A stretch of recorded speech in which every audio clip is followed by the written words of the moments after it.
নমস্কার বন্ধুরা, রিম্পির রান্নাঘরে আজকে তোমাদের আমি একটি নতুন রেসিপি শেখাবো। সেটা হচ্ছে ডোকা পাতা দিয়ে মুসুরির ডাল। এই রেসিপিটা বানাতে আমার কি কি লাগছে এখানে হচ্ছে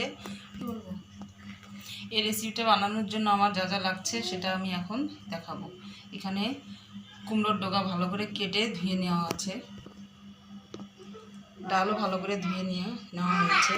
আমার দেওয়ার জন্য শুকনো লঙ্কা, পাঁচফোড়ন, রসুন আর হচ্ছে হলুদ আর সামান্য লবণ। প্রেসার কুকারে প্রথমে আমি জল দিয়ে দিয়েছি, এর মধ্যে ডালগুলোকে দিয়ে দিব। ডালটিকে প্রেসার কুকারে সিটি দিয়ে নেব, তার সঙ্গে সঙ্গে এই ডগা পাতাগুলোও দিয়ে দেব।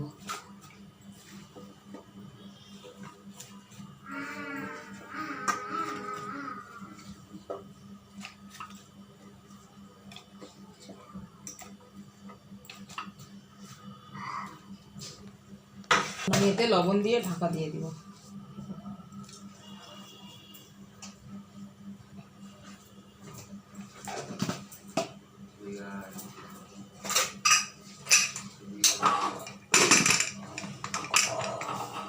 বন্ধুরা দেখো, প্রেসার কুকারে একটি মাত্র সিটি পড়েছে, আর একটি সিটি পড়তেই আমি নামিয়ে দেব।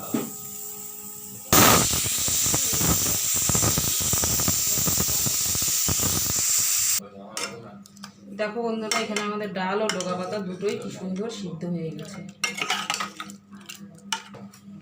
এতে আমি এখন পরিমাণ মতো হলুদ গুঁড়ো দিয়ে দিচ্ছি। যেহেতু এখন গরমকাল বন্ধুরা, লাইট খাবার খাওয়াই আমাদের শরীরের পক্ষে খুবই ভালো। বাচ্চা থেকে বড় সবার জন্যই খুবই উপকারী।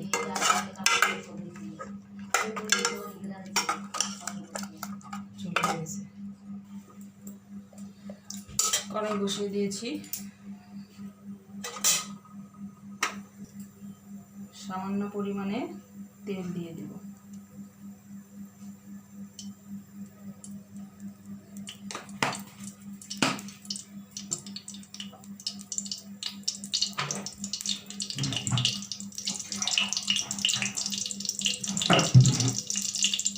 তুই ঘুমাচ্ছিস?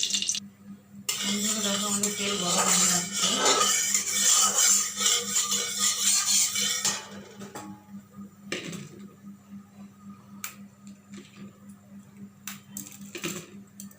এখন আমি এতে শুকনো লঙ্কা ফোড়ন দিয়ে দিচ্ছি।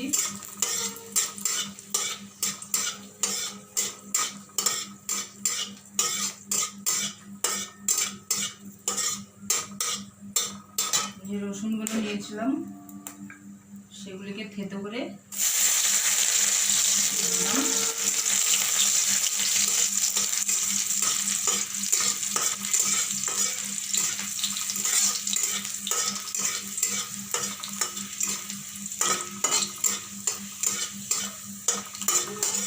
আমি সোমবার দিয়ে দিব পাঁচফোড়ন।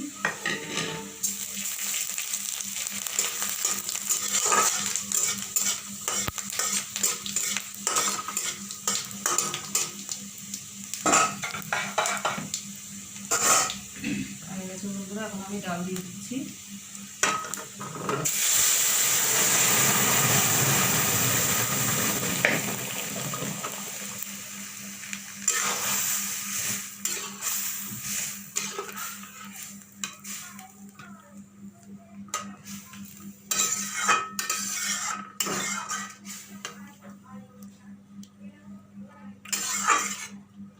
সামান্য তেল মশলায় এই রান্নাটি আপনারা খেয়ে দেখবেন, আশা করি ভালোই লাগবে। রান্নাটি হয়ে গেছে আমার, এখন নামিয়ে দেব। বন্ধুরা, আজকে আমি যে রান্নাটা করলাম আপনারা সবাই অবশ্যই দেখবেন, একটি লাইক ও সাবস্ক্রাইব অবশ্যই করবেন।